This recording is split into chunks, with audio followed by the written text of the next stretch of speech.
Hey guys, welcome back to my channel. And if you're new here, my name's Sarah, and I'm known as Pointy Ears Illustration on the internet. I figured I would sit down with you today and just kind of talk because it's way easier than to write something down, and it's a lot easier for me to just ramble on about something when I'm nervous. So to start, this little guy here is named Babe the Ox. He is a gigantic blue ox who was friends with a man named Paul Bunyan, who was a folk character in American folklore. I am going to be painting him with my Sennelier Aquarelle watercolors, which gets a lot of those bright colors that everybody talks about. If you're interested, they have them at Blick. They're a little bit pricey, but they're pretty great and they last a long time. That's definitely not a promo. I'm just letting you guys know they're pretty great. It's a dream, but not yet. So back in the day, I was a pretty quiet kid. If I ever had a chance to just be in the moment and let other people talk and be able to listen, it was way better. Usually when you get home from school, your parents always want to talk to you about how your day was, and you're like, I don't really want to talk about it. But with my mom, you just couldn't get out of it. So one day, I think I was in about 4th grade, we started covering bits and pieces of American history and kind of like the silly little tidbits that nobody really ever talks about. I went to a really small school in Sea Isle City. It's like the very south Jersey Shore, the part that you might hear about from your grandparents, but nobody really goes there. They would like to make the history classes in my school a little bit more entertaining and interesting because most of the kids just couldn't care. So I got excited one day when I got home because I felt like I had something I could tell my mom about from school. And I was like, oh, cool, maybe she'll have some kind of input or, some experience that she could talk to me about so I won't really have to get too in-depth about it. So I got back home and my mom had gotten off of work and she asked me, oh, kid, what'd you do today? Because that's how she did it. And I told her about all these folk tales and the folk legends that we had been talking about, and she got really excited. She goes, man, I've got one that I really, really love from when I was a kid. It's about this guy called Paul Bunyan. He was this gigantic logger, and people would tell stories about him during the pioneer days, and just, something to pass the time because that's what you did back then. You were just kind of stuck out in the wilderness, and what else could you do but sit around a campfire and tell stories to each other? So she would go on and on about this guy named Paul Bunyan and his giant blue ox named Babe, which I thought sounded absolutely ridiculous as a 10-year-old. I thought it was really interesting when she would tell stories like that because I didn't really know my mom to be a big reader or a big history buff. But I never really asked because it wasn't my style to be like, hey, why don't you go into more detail about how you know that or like what your background is to even have some interest in that. Because what I knew of my mom, she would either be very excited and very into something for a short period of time, but she spent a lot of my childhood very depressed and very quiet and usually was struggling with one thing or another. I had a really hard time growing up because my dad had passed when I was really young, and it really set my mom back emotionally for a long time. So when she would get excited about something, it really made me excited too, and I wanted to hang on to that with her. I wanted to have these good memories, and I wanted to try to keep her amped up and built up because I enjoyed that side of my mother. It was hard as a small child to witness this person who was perfect in every single way just struggle and feel like they weren't doing enough or they weren't good enough or everything was their fault, and she would just carry the weight of the world on her shoulders constantly. I think she spent a lot of time like hiding that from everyone because she didn't want to admit it, or she would play it off and make jokes. But when it was just she and I and the world was quiet and there wasn't anyone knocking at the door coming to check on her and make sure she was okay, it really was just my responsibility to try to keep her going and keep her excited and keep her motivated.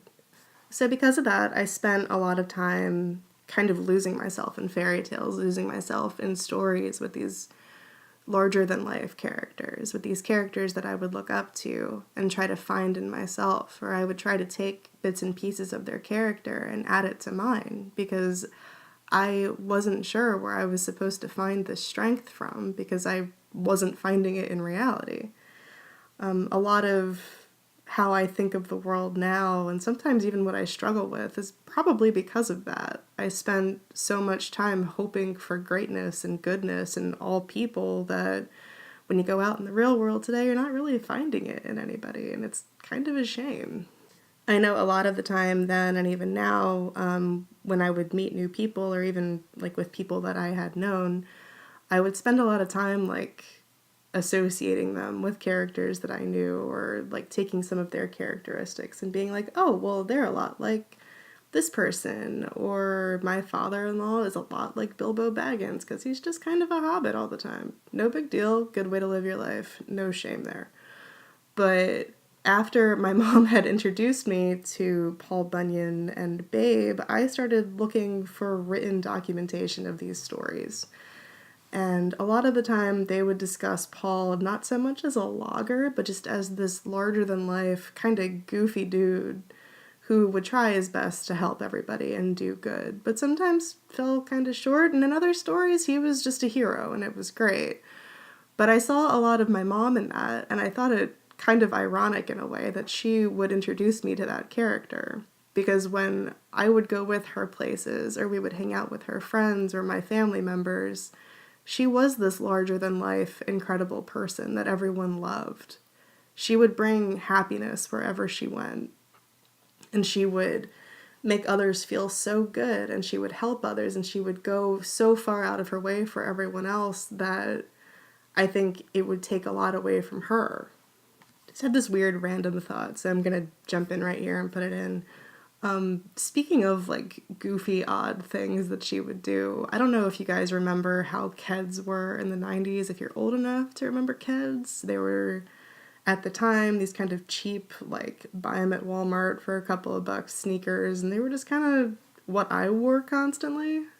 So, but she would buy them as gifts for people, just randomly, like for their birthdays or just for whatever reason. And she would give them to them, and she would say, this is just me saying that I'm always walking with you. I'm always there with you when you're going through something. I don't know why I just thought of that, but I wanted to throw it in there because I kind of felt like it went well. I tried to hang on to a lot of that I witnessed from my mom. I think it's important that even when you grow up with difficulties, that you take the good with the bad and you hang on to the lessons that you're taught.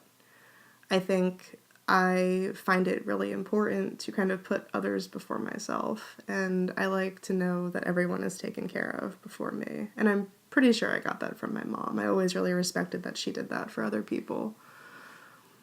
I don't know if this is bothering me because I'm watching this video. I don't know if you guys have this problem if you ever draw over these like white paint pens with a kind of ink. It's just really frustrating me. I don't mean to be like going off on a tangent, but I have to clean off the Pitt pen constantly when I'm doing this. Anyway,